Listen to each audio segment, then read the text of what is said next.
You're in charge. Okay, okay. So, anyways, Ash sucks, Go is cool. Wait, this thing won't work.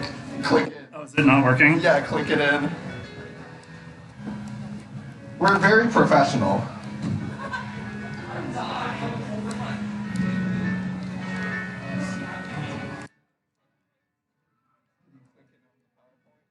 Oh, yeah, you're right. That'll also do it. There we go. As you can see here, Ash tries to physically fight Mewtwo. What's that, like a focus punch? I thought he was using Mega Punch, which, to be fair, is a normal type move. But, like, obviously it's not doing anything against Mewtwo. Mewtwo used Barrier, so his defense is double. He gets countered. Meanwhile, Go, he just captures a Suicune and has it guard his backyard.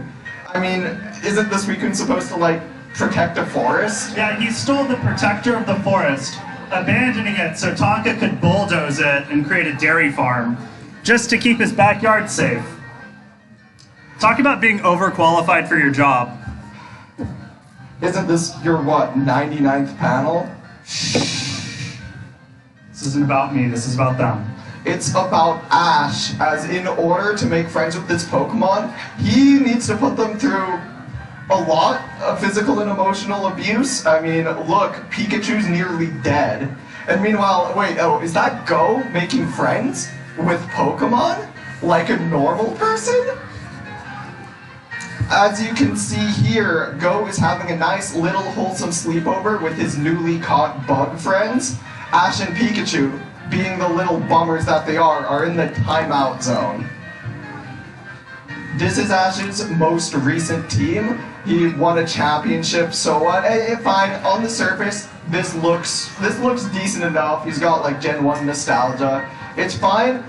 However, you may notice, Mr. Mime, Ash's own father figure, strangely absent.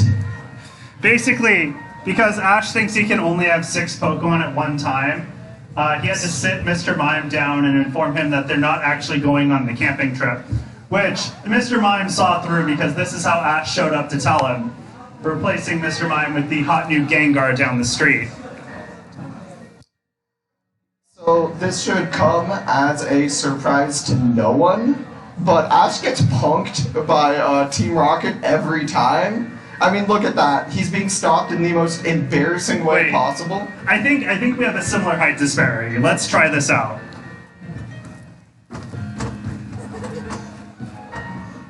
Can't you just walk around me? Why has Ash not figured that out? He doesn't exist in two-dimensional space. I don't know, and meanwhile, Go, he steals from Team Rocket. He rescues Pokemon. He's like PETA, but good. And most egregiously of all, Ash can't dance. I mean, even the okay dance, it's non-canon, so it doesn't count. Like, look at this. This is the most telling thing of all. Look, we can see it's a nice little dance party. You'll notice everyone is going much harder than Ash. Like, Go's breaking it down, Yamper's obviously the best. Ash's stanky leg is okay, I'll admit, but it could be stankier. This man went to the stiletto school of learning how to dance, and that's just miserable.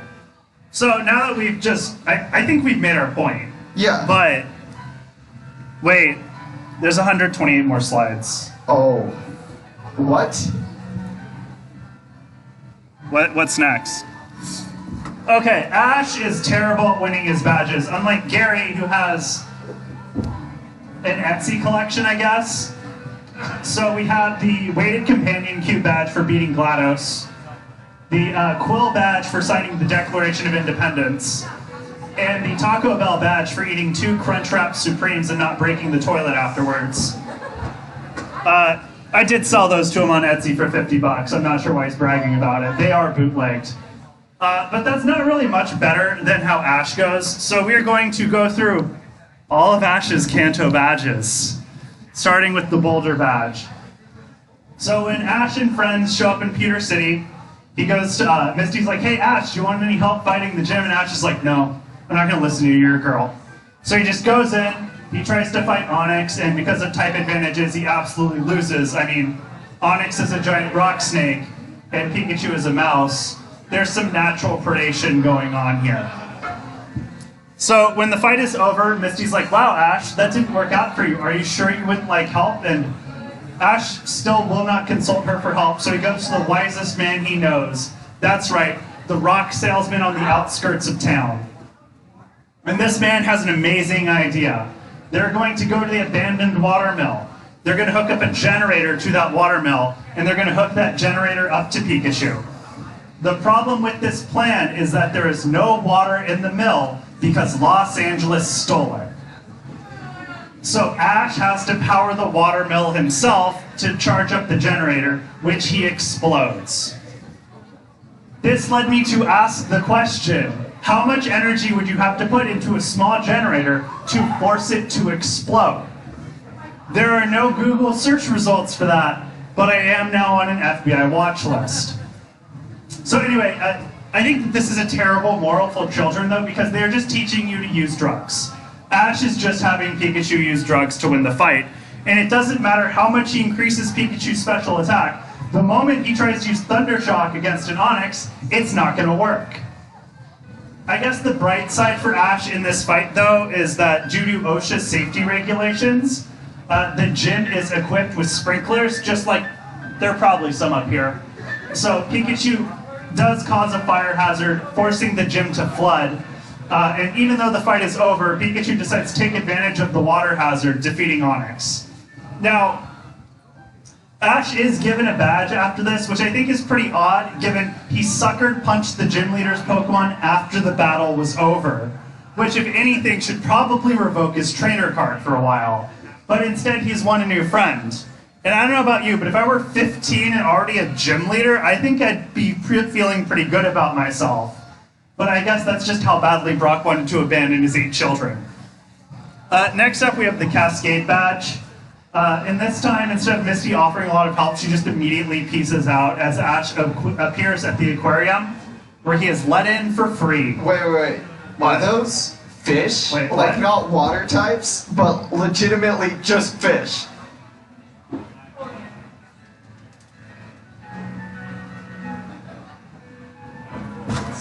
Wait, Tom. I think those are fucking fish. What? Those are fish. Oh my god. Okay, those are real fish. Imagine what kind of world. So, real animals exist in the Pokemon world. Imagine how uncool lions are that people have Rattatas. That's sad. So anyway, I'm pretty upset. Ash got into an aquarium for free. When we went to the local aquarium, we had to pay $40 to get in. It was tax exemptable though. But I think it was pretty cool. I met Isabel. We did see some fish. And they saw us. It was a little weird. Yeah. And then we met this northern, what was it, the Northern Pacific Seal or something? Yeah. Oh, he was pretty cool. And then you went back to see Isabel again. I did see Isabel again. Oddly missing, sea wolves. I guess they're not real. So anyway, Ash finds the gym leaders, and it turns out all their Pokemon are dead. Gary is performing some weird reverse Nuzlocke. So they instead just offered to give Ash the badge because he appreciated the aquarium sufficiently. They didn't give us a badge. Yeah, we got nothing. I had to pay like $25 for a sea otter conservation hat. Misty shows up, turns out she's the real gym leader, good for her. She fights Ash. So in this fight, Butterfree uses Stun Spore on Staryu. Staryu jumps in the water to cure itself of paralysis, a mechanic I was unaware of. In this process, Misty shouts, Staryu looks like they're in real pain. Ash replies, how can you tell? It doesn't even have a face, demonstrating that not only does Ash lack empathy for other people's Pokemon, he won't even use their preferred gender pronouns. Anyway, Team Rocket show up, and their plan is to steal all the water, because I guess, they work for the LA Water Department or something. LA's coming for us, man. You don't know what to do. So, Ash beats Team Rocket, and then they give him a badge because, and I quote, if he used Pikachu, he probably would have won. Ash did not use Pikachu, he used Butterfree. That's it? That's it. Honestly, I'm upset about it. I think I need you to take over for a minute, because I'm pretty livid. I'm gonna go find the aquarium again. So next, Ash has this great idea to attempt the Thunder Badge, where he arrives in Vermilion City and decides, you know, I'm here, it's time to challenge the local military veteran.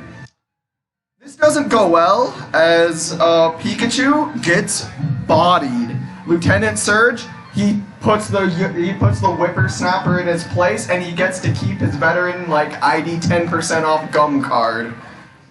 The rest of the episode becomes like a medical drama, where Nurse Joy shows up and she's like, hey Ash, guess what? With this stone, I could evolve Pikachu, and then Pikachu can be a Raichu, and it can be better. And Ash doesn't agree. He says, and I quote, I'd rather Pikachu die than it look different. So, he says no to the drugs, and says yes to drugs, specifically speed. This is 2 out of 3 gym badges that he's using drugs on. And it works, as Pikachu is just too fast. It outruns Raichu and gets a Gen 1 crit and wins. I mean, I don't know what's going on anymore. I hate to break it to you, but I couldn't find the aquarium. What? We drove how many hours to get here, and there's no aquarium? Let's just talk about the March badge. Ash is doing the badges out of order for some reason. It's been like 20 episodes between the last one and this one, so I think he's lost. This one starts with him and his friends greeted by some cultural appropriators in Saffron City. They are told they're the millionth visitors to the town, and Ash immediately gets to first base. I'd like to note, I've done a census allocation on Kanto. There are not 1 million people there. There aren't 1,000 people there. He is at best the 300th visitor of that town. He does not deserve this welcome. Fortunately, though, it is fake. It turns out. I can't believe this. I was so surprised. They were Team Rocket. I know, right? And I would like to note here that we're going to say it's James. James has Pikachu, and he's wearing gloves to presumably protect himself from Pikachu. But he is also pressing Pikachu directly against his skin, meaning that Pikachu could get out of this situation if he wanted. But he, just like us, is absolutely sick of the twerp. No, there's silicone. No, there's actual skin there too. This is not that episode. We do not talk about that episode. Do not Google that episode. Some weird girl with psychic powers saves Pikachu. Or I guess, punishes Pikachu? I don't think it's saving. So anyway, the gang goes to the hotel for the night, comes back the next day, they go to the gym, and there's a weird guy in an Adidas tracksuit out there trying out for the next Squid Game. And he's like, don't go into that gym is full of psychics. And Ash is like, I don't think psychics are real, despite the fact that he was just saved by one. So they go inside the gym, and again, I was absolutely shocked. It was full of psychics. No way. It's crazy. I can't believe this keeps happening. So anyway, he goes in, he fights Sabrina, he loses. Him and his friends are turned into dolls. Fortunately, Squid Game guy saves them, and he's like, if you want to beat Sabrina, you have to go to Lavender Town and catch a ghost Pokemon. Because he's unaware that Gen 1, doesn't actually have ghost Pokemon be any good against psychics. But, that's how it goes. So, they decide to go to Lavender Town. They get to Lavender Tower. In the games, it's this holy place where you pay your respect to your dead Pokemon. Maybe catch someone else's dead Pokemon's ghost and use it as your own. Gloat to Gary that you killed his Raticate. Normal things. But in the anime, it's different. It's a frat house. Haunter and Gengar are just hanging out, drinking what I presume is Tang, and watching reruns of the Three Stooges all day, as fraternity brothers do. I don't know, I wasn't in a fraternity in college, and I assume none of you are either. So Ash does challenge them to a fight, and it turns into a silly face-making contest. And we all know what our parents tell you if you keep the silly face too long. All together now, 1, 2, 3, you die. I know, Ash is dead. Just crushed. So they decide to just have his ghost float around for a while. They show him the sights. He harasses Misty and James. Misty and Brock. And then they bring him back to life. I think Hunter like feels responsible for unleashing this 10-year-old back on the world, so he decides to join the party. Wait. So they bring Ash back to life. Yeah, they could have brought back MLK, but no, we got JFK would have been fine. I don't know. I've seen the James Franco series 1963. Like a JFK surviving, that was a pretty dark future, but. I would say there are at least like 12 or 13 people before Ash as far as resurrecting, right? 14 even, if we're counting you after the car crash later today. If we're counting you, 15. I'll survive the crash, I don't know what you're talking about. Anyway, Ash goes to fight Sabrina, and Haunter is nowhere to be found. He's out golfing. So Ash loses, and him and his friends are turned into dolls. Well, he's not. He's saved because as a white man, he is not held accountable for his own actions. But they're turned into dolls, so he has to save them. So he goes to Haunter and he's like, "Hey, Haunter, this time I need you to, you're not playing golf. We need to catch these folks. We need to beat Sabrina." And Haunter's like, "Okay, I will fight Sabrina the only way I know how, with TM25, which you gave me from Selfco. That is, of course, self-destruct." Hunter just blows her up. That's his plan. Hunter's already dead, so he survives, and apparently Sabrina's immortal because she survives, and thinks the assassination attempt against her is absolutely hilarious. Ash has just tried to murder a gym leader, and he is given a badge for it. What kind of world is this? Oh, you're right. I thought we were watching. I thought this was a Beyblade panel. This isn't Detective Conan? Well, I think Conan's been mentioned as much as he is in the crossover. Anyway, rainbow badge.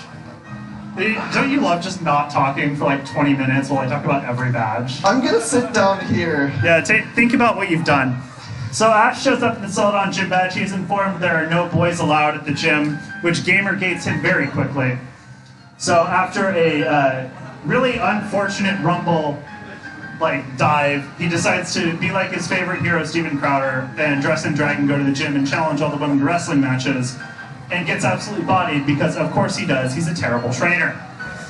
Then, honestly, Team Rocket shows up, and at this point I've stopped paying attention. I think something about perfume happens. Is that, yeah? Vaguely, perfume contest. Let's be honest, at this point, who is still paying attention to Pokemon? We're like 50 episodes in. You just want to watch Pikachu hurt something. He gets a badge. Next, you have the Soul Badge. As you can tell, this is where I've stopped paying attention.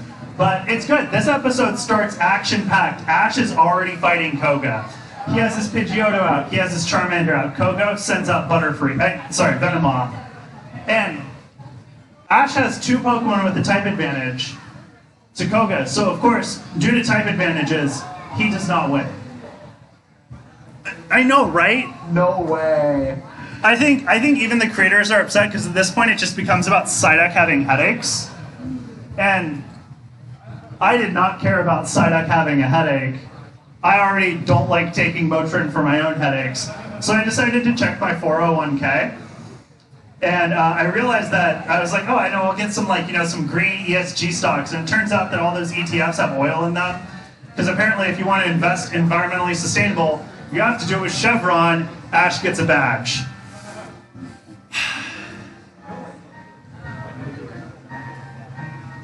It's just a lie. Yeah. It's such a lie. Volcano badge. This episode starts with Ash and his friends on Jeff Bezos' mega yacht as they arrive at Cinnabar Island to find it has been gentrified. In fact, the only hotel they can find is run by this weird old dude who is definitely not Blaine. And it's a bed and breakfast where in order to escape your hotel room, you have to solve a series of riddles because it's an escape room. And presumably if you can't solve the riddles, it becomes a Saw movie.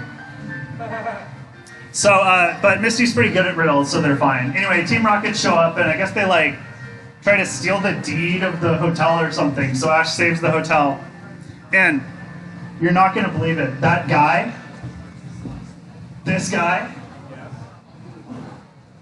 Blaine. I know. I can't believe it either. And he's like, since you've saved my hotel, I will come out of retirement to challenge you to a battle. I would like to note, he retired and they didn't send a replacement gym leader. The entire structure of Cantchum is dependent on people showing up to fight gym leaders. And one of them just pieces off to run a bed and breakfast and doesn't even bother informing the league. Anyway, Ash starts with Squirtle. Blaine has a Ninetales. Due to type advantages, Ninetales wins. At this point, Ash sends out Charizard. Blaine withdraws Ninetales to send out Rhydon. The anime tries to tell me that this means that Ninetales is fainted, but Ninetales can still fight. And in a fight against Charizard and Rhydon, of course, due to type advantages, Rhydon wins. Ash sends out Pikachu, and we know how this goes. Because of type advantages, Pikachu wins.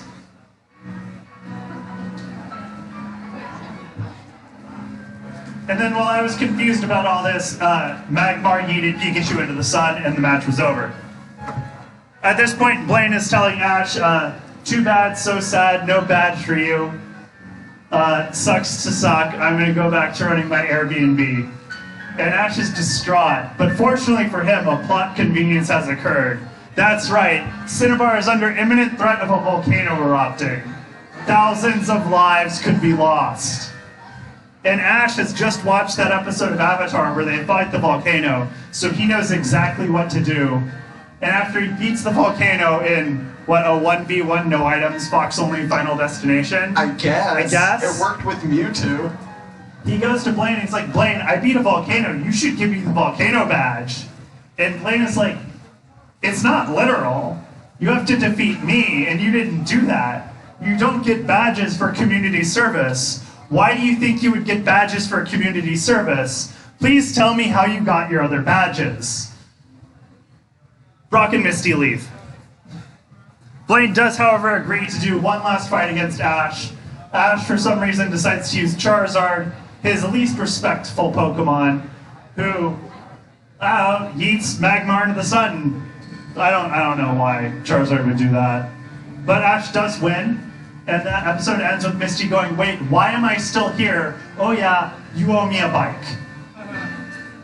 They have traveled the world. He has not given her her bike back. Earth badge. Oh, thank God, it's the last one. Slide 48 of 137. This starts with Gary fighting Giovanni. Gary sends out Nidoking, because it's a Nidoking. You just open with that, it knows everything. Giovanni sends out Kingler. Gary, he's a smart man, he knows. There's a type advantage here and it's not in his favor. He withdraws Nidoking. Who do you think Gary sends out to fight a water Pokemon? Huh? A fire type? Yeah, of course. Sends out Arcanine. This is before it learns Thunder Fang, of course. And yeah, who wins? You seem knowledgeable. Who wins this fight? You're right. You nailed it. You know your Pokemon type matchups. You're an expert. Giovanni is not pleased and immediately pulls out his OC Mecha Mewtwo. Fade to black. Oh, you haven't seen Pokemon Live? It's pretty good. Did somebody say Pokemon Live? There's a 2-hour Pokemon stage musical from the year 2000. It's on YouTube. The quality is terrible, but it is a fun time. Quality of the video or the quality of the acting? Both. Yeah. Actually, the guy who plays James went on to be Elder Price in the Book of Mormon Broadway play. And the guy who plays Giovanni voices Maximilian Pegasus in Yu-Gi-Oh! So some of them are okay. And by some, I mean just Giovanni and James. Anyway, fade to black, Ash is going to fight Team Rocket for the gym badge. And they don't know how to use Giovanni's Pokemon. This is like fighting a Pokemon Stadium trainer with rentals. It's just unfair. Ash wins. So, with these 8 badges, Boulder badge, no. He attacked the Pokemon after the fight was over. That should get his trainer card revoked. Cascade badge, no. Just because he could use Pikachu doesn't mean he's smart enough to do that. Thunder badge. No. No, I mean, he took drugs, but he won. Yeah, there's apparently Pokemon doesn't have any doping scandals, that one's fine. Rainbow Badge, no. Just because he can smell the perfume the best doesn't mean he's a good trainer. Soul Badge, sure. I don't really remember the episode. I'll give it to him. Marsh Badge, again, trying to assassinate the gym leader is not the best way to get a badge. Volcano Badge, we'll take it. He shouldn't have won, but we'll take it. And then Earth Badge, no. Just because you can beat Mango's younger brother at Melee doesn't mean you can beat Mango. So he won less than half. Less than half. Imagine that. It's not just gym battles Ash kind of sucks in, it's also the tournaments. This very first premier tournament, the Indigo League, Charizard just falls asleep on him and he's disqualified. He gets thoroughly punked. Look at that, he can't show his eyes, he's so ashamed. In his darkest moment, he reaches out to Professor Oak. Oh, Professor, help me. And Professor Oak's like, yeah, you messed up. Go next time. And I'm gonna be real here, he was kind of asking for this loss. I mean, look how he presents himself. Is that a popped collar in a formal event? Like, go into Richie. Richie knows how it's done. He's got good color coordination. Everything's like nice and neat. I mean, Go looks fine, but Richie shops at Nordstrom. Yeah, true. Even Go is okay, but 100% Go is a kid who makes his mom like hand sew all of his outfits. Oh yeah. Ash just goes to what, the bargain bin at Ross? If that, yeah. I'm gonna get my clothes at Dollar Tree. Dude even has an L on his hat, like, asking Really, for it. Everyone here is doing better than Ash. In the Orange League, it's Ash versus Drake, and wait, I don't think that's the right Drake. No. There, yeah, that's the, like, that Drake. But the whole league is, Hot Drake. It's less battles and more snowball fights and sled races, and the badges are just shells you get off the beach. That looks like a hidden immunity idol from Survivor, not a badge. Like, I'm starting to think this isn't a league. This is a tourist trap. In the Silver Conference, Ash runs the Olympic Flame for some reason, and then beats Gary for some reason. And I mean, to be fair, Gary sent out an Arcanine against a Kingler, so Ash isn't no game exactly sense punching either. down with that one. Yeah. Like, it all comes down to Charizard versus Blaziken, and here's an artist's rendition of how that went for him. The Evergrande Conference is a very simple and easy one. It's Pikachu versus Puss in Boots. And let's just say we know who our favorite fearless hero is, and it certainly isn't Ash Ketchum. The Battle Frontier is a fun one. It's Ash versus the Frontier Brains, because after all, it's 2005 and everything's cool now. And he takes them out in a Kill Bill style fashion. And you know, good job. He earns this one. Congrats, he did it. Is it canon though? This is post-game content after he fails the regular game. Doesn't count. Moving on. Absolutely not. In the Sinnoh League, he lets this happen for an uncomfortable amount of time, and then faces Tobias. And Tobias, your eyes aren't deceiving you. That's a Darkrai and a Latios. Like, what's going on That's here? some real Game Shark energy. I mean, granted, Ash was gonna lose this no matter what, but why did he decide to bring his Torkoal here? Like, what was he cooking, really? And before we go on to the Ventress Conference, I need to go over, like, what Pokemon spends its League episodes doing. And normally it's building the perfect team, or fighting Team Rocket, or protecting Dawn from her stalker. But in the Ventress Conference, Axew goes missing.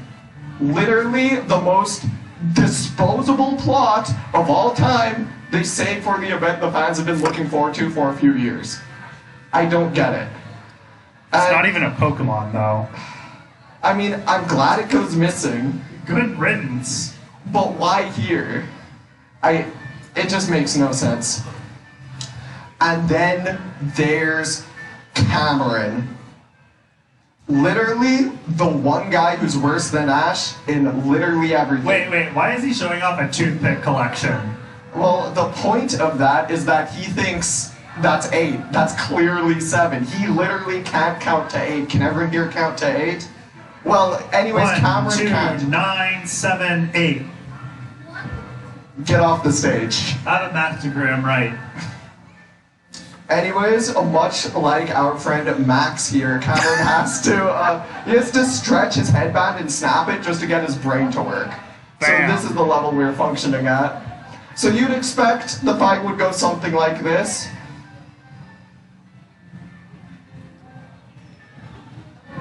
This was the one fight he was supposed to win. That's was the real one slide. Easy fight. And he loses. He had one job. I guess we'll move on. Lumio's conference. Ash is against Alon, who has an entire foot on him. I have no idea what that's like, by the way. No idea. And it all goes down to Greninja versus Charizard. And because of type advantages, Ash loses. And then Ash gets crucified. I don't think he died for anyone's sins. He died for his own sins. Is Haunter going to bring him back again? He has to.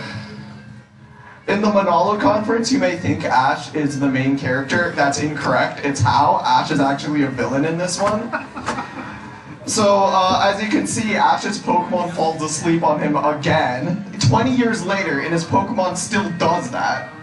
Just like the Indigo League, but unlike the Indigo League, Hal's grandfather pulls a reverse nepotism and just is like, you know what, he stops the battle, wakes up Ash's Pokemon, and gives him the victory. Like, that's just dirty. I mean, I hate saying nice things about boomers generally, but maybe they were right. Maybe things were, like, more fair and better back then.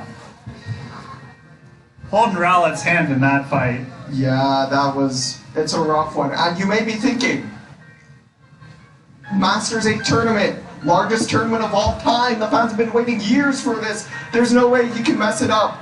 It's Ash versus Steven. Oh my gosh, we never thought this match would come. And what does Ash do? First thing, he asks for the aux cord, plugs in his iPod, and blasts his own tune so loud Steven's Pokemon can't hear him. And because of that, he loses. Like, okay, he literally cheats. At least with Ash versus Cynthia, it's different, as Ash asks Cynthia to step on him, and she's so offended she forfeits the match. So Ash kind of just weasels his way to the finals, where it's him versus Leon, and they agree. A fair Pokemon battle, one gimmick, so that's one Mega Evolution, one Z move. Only one gimmick, though. Only one gimmick per match. And that's fair. That's how things have always been done. So, of course, Ash has his Gengar go big. And then his Lucario Mega evolves. And Pikachu uses a Z move. And at this point, you're thinking, maybe Ash got it wrong. Maybe he thinks it's one gimmick per Pokemon. And that's not even true. As Dracovic invents a gimmick. Then Pikachu Gigantamaxes, so Ash is just cheating. Like, he just cheats. I don't even know what I'm counting anymore. That's 8, right? I think that's 8. That's 8 images. Anyways, worst part of all of this, everyone loves Ash, and it's undeserved. With Misty, why does Misty stick around Ash? For the bike? Actual correct answer. It's the bike. She just wants her bike back. Like, yeah, I mean, it worked once. There's no way it happened again. Oh, wait, is this like a valid pickup strategy? Like, could I get like a girlfriend by just breaking her bike? Yes. I mean, you could try, Max. You could try. But it happens again, which is a little suspicious. At least with Dawn, you know, they're actual friends. And, I'm going and breaking some bikes. I'll be back. So this was a bike. This is Ash's one move. At least with Serena, Ash does something different. He approaches her, and then he's like, hey, you're dressed like my mom. Let's go on a date. And it kind of works. Like in an urn? Not everything's about your mom, Max. Come on now. Come on, we're talking about Pokemon. At least with Serena, things are a bit different. Ash, during a day where you're supposed to give your Pokemon gifts, he gives her a ribbon, basically saying, "You're my Pokemon, I own you." So it's kind of yikes there. And even that, he still gets a kiss out of it. So first of all, I don't know what everyone's doing wrong, but at least with Go, it's a wholesome friendship. Go is stuck in a Gulpin, Ash is helping him out. You know what, fair, you were a good friend one season. And of course, Ash and Brock, their unbreakable friendship, it's been tested by seasons and seasons. It's rock solid. My man. But out of all these options, who does Ash choose? Like, the Pokemon. He chooses the Pokemon. He could have even chosen Team Rocket, but no, it's the Pokemon. This is in comparison to Gary. I mean, again, here's Ash just, doing violence against a potential lover. And there's Gary with just a harem that was handed to him. This guy knows how to pick up girls. Absolute chick magnet, Gary is. I guess it's just all, like, sure, you could break someone's bike, but you could also just have a convertible. I think that does it. You're doing the next section. Oh, I'm doing the next section. Yeah. Well, let's stop talking about love lives and start talking about death. As Ash dies, quite often, I mean, we already went over how he died by chandelier, and I'm going to express this the only way I know how, with clip art. But I think that's looking like a broken spine. This one, fix it, thank you. Alright, thank you. Anyways, Ash asphyxiates, so I think those are some shriveled lungs. Wait. So you're saying that Ash can't breathe in space? Yeah, he can't breathe. But Pikachu can breathe in space. Yes, the small rodent with, like, lungs the size of, like, a bean. So Pokemon canonically do not need to breathe to survive? Yes. Okay. Let's just put a pin in that for now. Pokemon do need to not be turned to stone, however. How Pikachu gets petrified and Ash just loses all functioning. He just writes himself out of the script from that moment. This is death by broken heart. And remember how Pokemon don't need to breathe? I do, yeah. Well, Ash, he's like, you know what? I'm here in a floating temple under the sea with May, Pikachu, and Manaphy, the Prince of the Sea. I'm gonna be the one to go up to get all the crystals to save the temple, and then he drowns. Like, this is what he looks like. And honestly, oh, look at this one. Anyone remember this? My poor shriveled millennial heart. Good for you if you like this, because it happens again. And he shouldn't even look like that. He should look like a Funko Pop at this point. And he shouldn't even look like this. He gets eaten by a tree and disintegrated. He should look like this. But he survives. Ash continues. And I think it can only be divinely inspired. Which gods have blessed this man? I'm not sure if it was these ones. Was it Aphrodite? With the blessing of unbridled beauty, this man could pick up girls by just breaking their bikes. Or was it Thetis, who held his soft baby skull as she shoved him into the river of invincibility, just as... I don't remember the Greek hero. Achilles before... Thank you. I know Thestis, but I don't know Achilles. It has nothing to do with the fact that it says Thetis on here, and not Achilles. Or was it Ichigo Sakura from Binbo Gamiga, whose overflowing luck just lets him stumble through anything? No. I think it's better. I think he bought a clearance sale at Anubis Market of Blessings. Just any god that's selling him, he's there, he's picking it up. He saved a lot of money by shopping at the Dollar Tree for his clothes, so he can splurge. And with all of these blessings, it really lets him just be a total jerk. Sorry, there we go. This isn't a panel about Elon Musk, I promise. Just Ash. So, episode 8, Path to the Pokemon League. Ash shows up in Pokey, Oklahoma, I guess, where this guy is running a unsanctioned Pokemon gym. And he has a Sandshrew, and Ash is like, oh, I bet I could beat that Sandshrew. I have a Butterfree. And then Sandshrew is so cool, it hits a Butterfree with Dig, despite the fact that Butterfree should be immune to that. Because, you know, type advantages. So Ash decides he's going to break into the gym to see like what AJ's cooking in there. Because clearly that Sandshrew on another level. And AJ, again, a 12-year-old from Oklahoma, a state that is not well known for its science education, has developed these training gauntlets for his Pokemon to make them stronger. Dude even has his Sandshrew go in the pool every day to help like build up water resistance. Something my friend thought he could breed out of his Dragon-type Pokemon in Emerald. And then I swept him with the Jinx. That was pretty fun. So anyway, while this is happening, Team Rocket shows up and they inadvertently steals Sandshrew, thinking that it's Pikachu.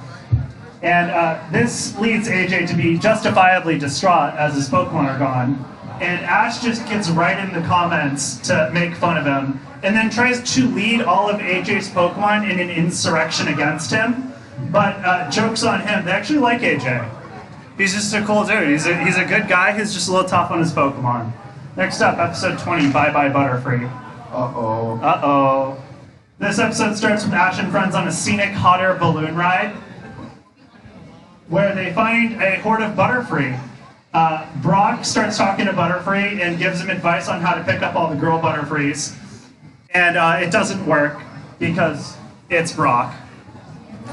Then Team Rocket show up and they decide they're going to reboot Deadliest Catch. I'm sorry, film the 23rd season of Deadliest Catch. I didn't realize that show is still on the air somehow. 23 seasons of Deadliest Catch.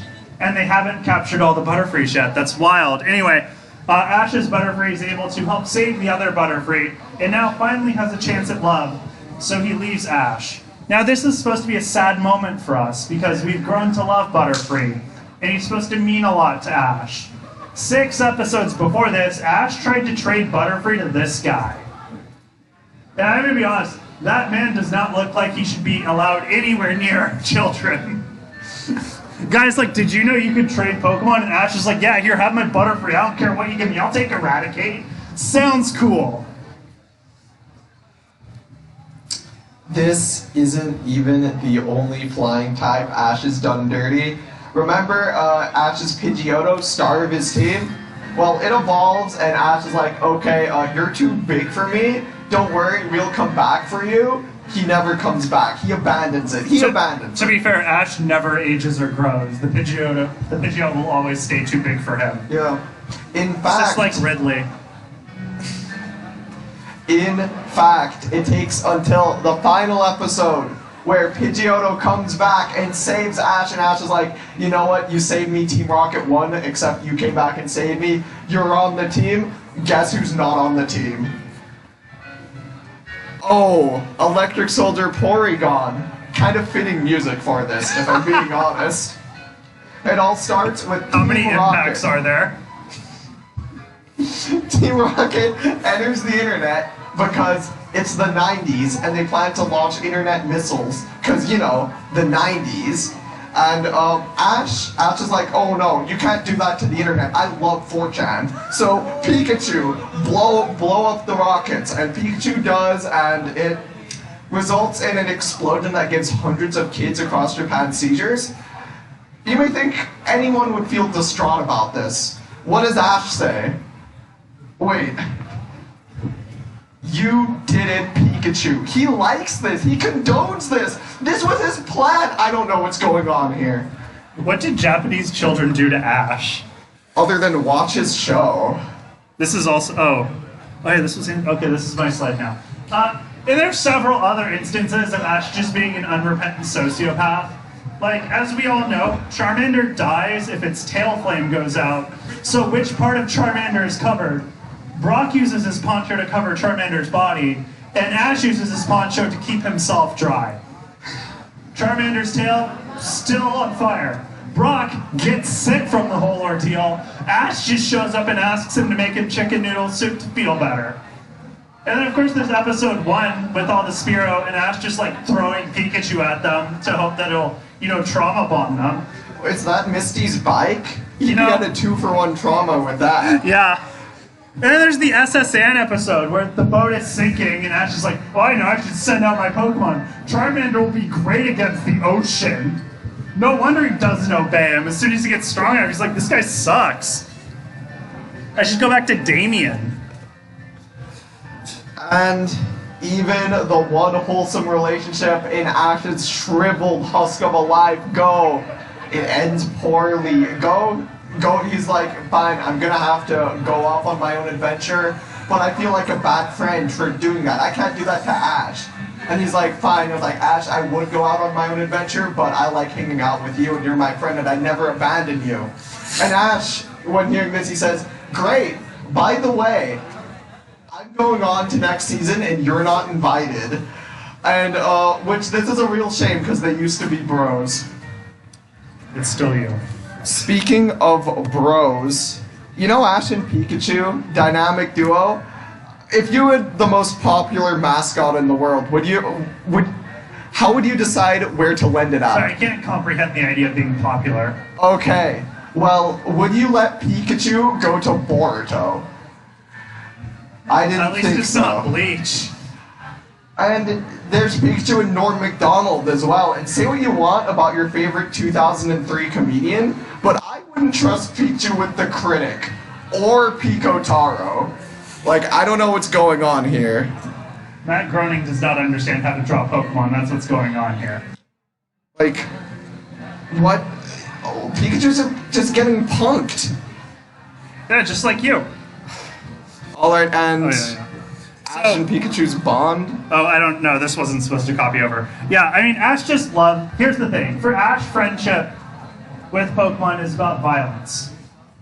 Pikachu's his friend because Pikachu fights other people's pets for him. That's what love is to him. And I think that's wild because that's why I'm not a friend with my dog, because I don't let her fight other people's dogs for free. Well, for money. I do it for free. It's almost like I don't remember how I'm supposed to deliver this. Don't worry, though. I mean, so next slide, right? Yeah, next slide. Let's move. Max. That's still your dog, Max. Max, that's still your dog. To be fair, she's very cute. Actually, don't go back to that one. Yeah, alright. She's so cute. Was this an excuse for me to just... She looks so guilty. How many more pictures of my dog are there? Are you done talking about your dog? Yes, I am. Oh, yeah. The worst crime, of course, for Ash is just the multiple instances of blackface. We really got to cancel him and then talk about my dog some more. So...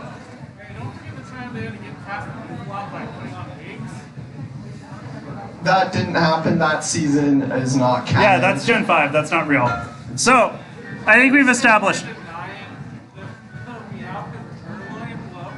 Yes. So, we've established Ash is a jerk. He has failed to succeed at anything. And he's a serial animal abuser. So, I think this makes him the villain. Yeah. And if he's the villain, the only... Like, the logical conclusion here is that the hero of the story is me, Team Rocket. You do these, right? Yeah, I do these. So, you do this one. I do this. Sorry, we have a third guy, but he hates us because he's camping. So, as we've established, Ash not good with his Pikachu. He thinks wrapping it up in dental floss is comfortable. This is in comparison to Team Rocket, who really go out of their way to provide a luxury experience. I mean, you see this boxing glove? The finest soap. Pikachu screaming in just pure pleasure. This cage, it's made for free-range chickens. Like, this is a good cage. And of course, this net, just... That thread count, it's up there. Pikachu is so excited compared to here, where he's just tied up in, like... Have you wrapped floss around your finger? It's uncomfortable. Pikachu is not having a good time, and you can tell. So, Team Rocket, they're the heroes. We know that. There's this Ditto they take from Ash and the gang who can't like transform correctly. Yeah, you're doing this. So yeah, Team Rocket are able to find a Ditto, and through just encouragement, love, and admiration, they're able to train it to do perfect. Yeah, it's nothing we've learned. They're able to train the Ditto to do perfect replications of other Pokemon. Now, this is where their plan kind of goes off rails a little bit because they decide they're going to offer the Ditto to Giovanni transformed as a Dratini instead of, I don't know, like a Moltres or something actually valuable. And then the plan further goes off rails when they need to transform the Ditto into an implement of war, where it becomes a cannon and launches presumably parts of its own body at people. And at this point, I just realized that I wasn't watching Pokemon, I was watching a playthrough of Bloons Tower Defense. Or we can't forget when Team Rocket works with the Trade Federation to, like, take over Naboo. Ash jumps in his Y-Wing and saves the day. He does a little spinning. Like, I don't know. Team Rocket, as you can see, they found an airboat, which is normally, you know, in Florida, and have decided to take it to the North Pole. To be fair, they have serious Florida man energy. True. Weird flex, but okay, they get there, and they happen to notice Santa Claus and Ash and the gang are tied up. How did that happen? Like, really, I have no clue how they were just tied up. Who could have done it? I don't know. Anyways, Team Rockets, being the good Samaritans that they are, decide to untie Santa. Which, you know, you may be thinking this is just a one-off thing. They saved one holiday. Well, suspiciously, this happens again at Easter, and the 4th of July, and even Arbor Day. So, Max, what do you think these, like, American heroes are doing right now? I mean, probably, like, off retired in the woods somewhere with their medals of honor. You're not quite correct. They are podcasters. Yes, this is their legitimate endgame. Those are Blue Yeti microphones on a pool table. In the background, you can see a barely functioning Grateful Dead poster. They have the man cave of all time, and they've decided to make their opinions heard. So Ash sucks, and Team Rocket are cool, right? And Ash is, like, not in the anime anymore. Yeah, he was actually replaced with Liko and Roy, who spend their time having adventures, flying around with their friends, sailing the seas on their ship. Wait a second, this isn't Pokemon, this is One Piece. So, this leads to the question, then. What would be better protagonists to replace Ash with? The first option is the well-dressed man himself, Richie. Sure, he spent all his money to look nice, but he spent what was left giving his Pikachu a haircut. So you can tell he takes care. He even named it Sparky, which is pretty cool. Ash doesn't name his Pokemon. He's kind of a jerk. The only problem with the Richie series is he's too, like, normal, so it just get kind of boring. Next, we have Nomona, who is basically a true successor to Ash. Unlike Ash, she's actually competent. She goes around beating every snot-nosed brat. Basically, she's gatekeeping, so another Ash will never happen. This show would be good. To be fair, she can terrastalize and the other 8-year-olds can't, so... Yeah. It's kind of goof. She'd have like 2,500 episodes to do her thing. Yeah, something like that. The next potential replacement would be Jigglypuff. This wouldn't be a traditional series. This would actually be a reality show, like, you know, The Voice, except Jigglypuff's there, and if your performance is bad, she will slap the tar out of you. The benefit of a Jigglypuff show is, of course, every episode will end with Jigglypuff singing her lullaby, so you can actually fall asleep for once in your life. And that seems pretty cool to me. Personally, however, I want one around bisexual icon Lance. This would probably be some prestige HBO series that really rakes in the awards, but then gets bad at like season 8 or something and gets canceled immediately. But I know who you all want. You all want Professor Oak. But mostly you want, like, young Professor Oak from the Celebi movie. Yeah. For some reason. Good old Sammy. Young Professor Oak wandering aimlessly, let's be honest, that's just Pokemon again. I don't want that. I want old man Professor Oak. He's in Pallet Town for a reason. That man's professional accreditation is hanging on a thread. He's in a town with... Oh, I almost fell. He's just in some backwater town. Some hot mom moves in with a kid, and all he's doing to do is get rid of that kid so he can finally live his middle-aged fantasies. But I think we need to think further out. I think there's a character that we haven't discussed.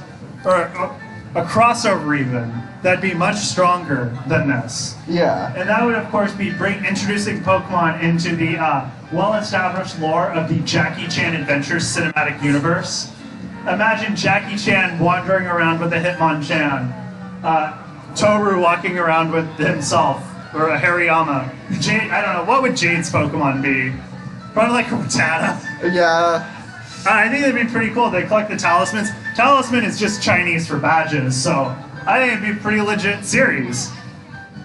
And with that, I think we're done. It's finally over. It's finally over.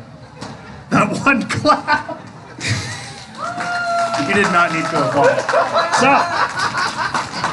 I would like to thank you all for being here. Again, you can follow our socials in that QR code in the bottom corner. None of the links are illicit, even if we say they are, I promise. So yeah, you can join our Discord, you can follow us on Twitter, you can follow us on YouTube. We recorded this panel, we have other recordings on YouTube, so if you want to watch our other stuff, you can do that. Yes.